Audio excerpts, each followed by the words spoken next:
जय हिंद एवरीवन, स्वागत है आपका वी नेशन ट्रिपल वन के एक नए एपिसोड में, जहां आपके लिए लेकर आते हैं इंडियन डिफेंस की प्रमुख अपडेट्स को। सबसे पहले तो चैनल को सब्सक्राइब करना मत भूलिएगा।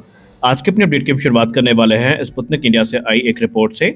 स्पुतनिक इंडिया ने अपने ट्विटर हैंडल पर एक न्यूज़ साझा करी है, जहां पर उन्होंने ये कहा है कि रशिया भारत को SU-57 फेलन और जो जेट इंजन है वो ऑफर करने के बाद अब अपनी नज़र एयर टू एयर और एंटी शिप मिसाइल्स के प्रोडक्शन पर बना रहा है।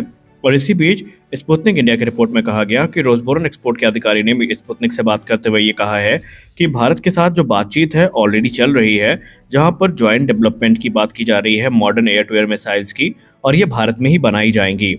यहाँ पर कुछ नाम भी बताए गए हैं मिसाइल्स के, जो कि ये दावा करते हैं कि अगर पार्टनरशिप आगे बढ़ी तो रोसबोरन एक्सपोर्ट भारत में मिल करके ये जो मिसाइल का निर्माण है वो करने वाला है। और इनमें से कुछ मिसाइल्स को एरो इंडिया 2025 में ऑलरेडी प्रदर्शित भी किया गया है। अगर हम मिसाइल्स की बात करें तो इसमें RWV-MD2 जो कि एक 5th जन शॉर्ट रेंज मिसाइल है, इसका प्रपोजल भारत को दिया गया है। इसके अलावा RWV-BD जो कि एक लॉन्ग रेंज की मिसाइल है, ये प्रपोज करी गई है। इसके अलावा KS-69 जो कि एक लो ऑब्जर्वेबल मिसाइल है, ये भारत को प्रपोज करी गई है। इसके अलावा KS-35UE जो कि एंटी शिप मिसाइल है, ये ऑफर करी गई है। KS-38MLE जो कि एक मीडियम रेंज की मिसाइल है, ये ऑफर करी गई है। और इसके अलावा KH-58USHKE जो कि एक एंटी रेडिएशन मिसाइल है, ये भी भारत को ऑफर करी गई है। उन्होंने ये दावा किया है कि जितने भी मिसाइल्स भारत को ऑफर करी गई हैं, ये भारत के मौजूदा 4th जनरेशन और upcoming 5th generation fighter aircraft को पावर कर सकती हैं। इसके अलावा उन्होंने ये भी कहा कि अगर SU-57 भारत सेलेक्ट करता है तो उनसे इक्विप होकर ये मिसाइल भारत को मिल सकती हैं। हालांकि उन्होंने ये भी क्लेम किया है कि सुखोई 30 MKI और MiG-29 जैसे जो फाइटर एयरक्राफ्ट हैं, भारत के तेजस फाइटर एयरक्राफ्ट और AMCA फाइटर एयरक्राफ्ट है, उनके लिए भी ये पूरी तरीके से कंपैटिबल है।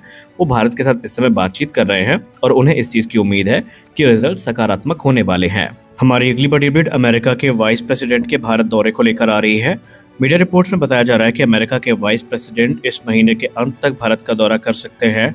और अपने इस दौरे के दौरान जो मीडिया रिपोर्ट सामने निकल के आ रही हैं, वहां पर बताया जा रहा है कि अमेरिका अपने एडवांस्ड वेपन सिस्टम को लेकर भारत को प्रस्ताव भी दे सकता है और भारत के साथ जो बातचीत है ये होने वाली है।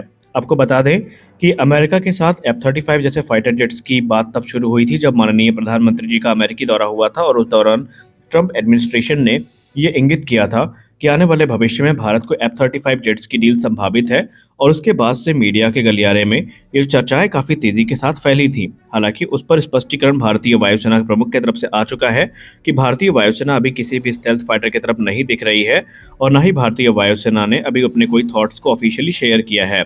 लेकिन मीडिया में ये चीज़ें काफ़ी ज़्यादा सर्कुलेट हो रही हैं कि भारत अपनी तत्काल ज़रूरतों को देखते हुए इनके तरफ देख सकता है। लेकिन आपको यहाँ पर एक चीज़ बता दें कि अमेरिका यहाँ पर भरसक प्रयास करेगा भारत के साथ एक बड़ी डील को ग्रैब करने का, क्योंकि उन्हें ऑलमोस्ट ये समझ में आ चुका है कि MRFA प्रोग्राम जो भारत में लंबे समय से पेंडिंग में था, अब उसको किसी भी क्षण मंजूरी मिल सकती है। और वहाँ पर ये भी वो जानता है कि F-15EX और F-21 जैसे एयरक्राफ्ट ऑलरेडी अब इस रेस से लगभग बाहर हो चुके हैं।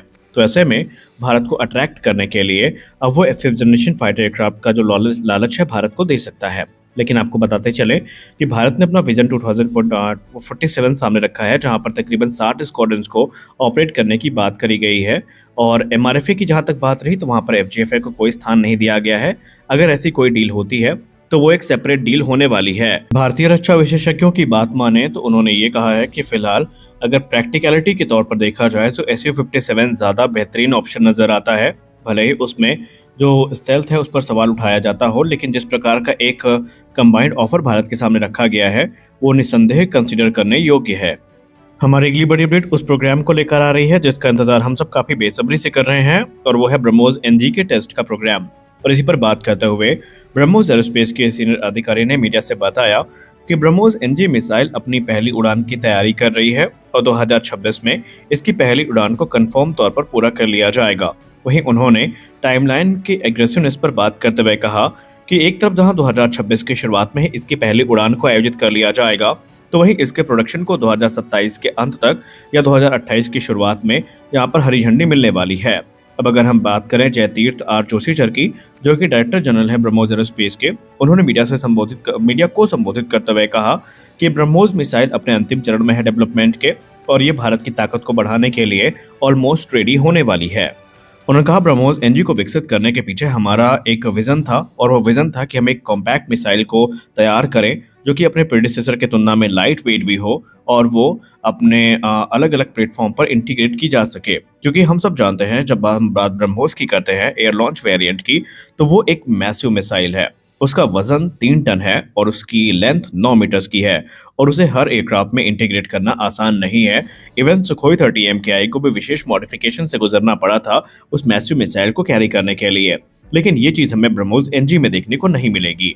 ब्रह्मोस एनजी को इस प्रकार से डिज़ाइन किया गया है कि इसकी लेंथ और वेट को तो कम किया जा सके, लेकिन इसकी कॉम्बैक्ट इफेक्टिवनेस को कोई प्रभाव ना पड़े, बल्कि यहाँ पर state of the art technologies को इंक्रीज किया गया है।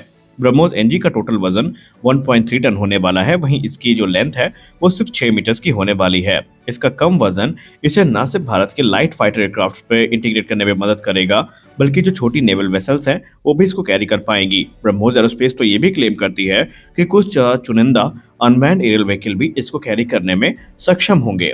अब ब्रह्मोस एनजी की जहां तक बात रही, तो स्पीड आपको वही मिलेगी जो कि आपको ब्रह्मोस के एयर लॉन्च वेरिएंट में मिलती है, यानी मैक 2.8 से 3.0 की जो टॉप स्पीड है वो इसको प्राप्त होगी और इसकी रेंज 290 किलोमीटर होने वाली है, जिसे अपग्रेड्स के बाद 450 किलोमीटर तक बढ़ाया जा सकेगा। हमारे अगली बड़ी अपडेट रक्षा मंत्रालय के एम्बिशियस टारगेट को लेकर आ रही है।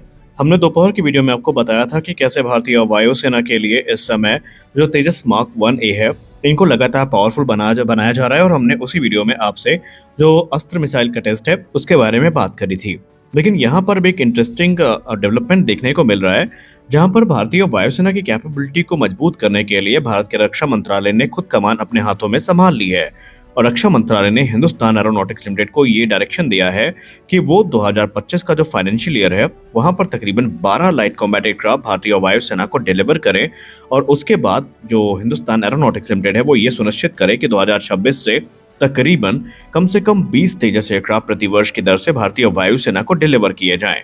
और ये मेक इन इंडिया इनिशिएटिव के लिए सही कमिटमेंट होगी और ये इंश्योर करेगी कि भारतीय वायुसेना का जो एम है वो सही समय पर पूरा किया जा सके। हालांकि आपको बता दें कि अभी काफी लिमिटेड एयरक्राफ्ट ही भारतीय वायुसेना को मिले हैं। इसके पहले हिंदुस्तान एरोनॉटिक्स लिमिटेड ने भारतीय वायुसेना की स्क्वाड्रन 45 जो कि पहली स्क्वाड्रन है तेजस की, जिसको हम फ्लाइंग डैगर्स के नाम से जानते हैं, उसको इंडक्ट किया था और उसमें एचएल की तरफ से एयरक्राफ्ट डिलीवर किए गए थे। उसके बाद स्क्वाड्रन नंबर 18 जिसको हम फ्लाइंग बुलेट्स के नाम से जानते हैं, इसको 2020 में इंडक्ट किया गया था। लेकिन उसके बाद से भारतीय वायुसेना लगातार तेजस मार्क 1A का इंतजार कर रही है और अभी तक भारतीय वायुसेना को पहला तेजस मार्क 1A भी नहीं मिल पाया है। उम्मीद की जा रही है कि अगले 1 से 2 महीने में भारतीय वायुसेना को जो पहला एयरक्राफ्ट वो मिल जाए और 2025 तक तकरीबन 12 एयरक्राफ्ट का जो टारगेट सेट किया गया है, यानी फाइनेंशियल ईयर 2025 में जो टारगेट सेट किया गया है, इसको पूरा किया जा सके। और इसी के लिए मिनिस्ट्री ऑफ डिफेंस लगातार पर्सनली इस प्रोग्राम को मॉनिटर कर रही है। तो देखते हैं पहला एयरक्राफ्ट कब तक मिलता है, क्योंकि इंतजार बहुत लंबा हो चुका है। तो आज के इस वीडियो में बस इतना ही। आशा करते हैं वीडियो आपको अच्छी लगी होगी। वीडियो अच्छी लगी वीडियो को लाइक करिए, नए हैं तो चैनल को सब्सक्राइब करिए। मिलते हैं अगले वीडियो में, तब तक के लिए जय हिंद।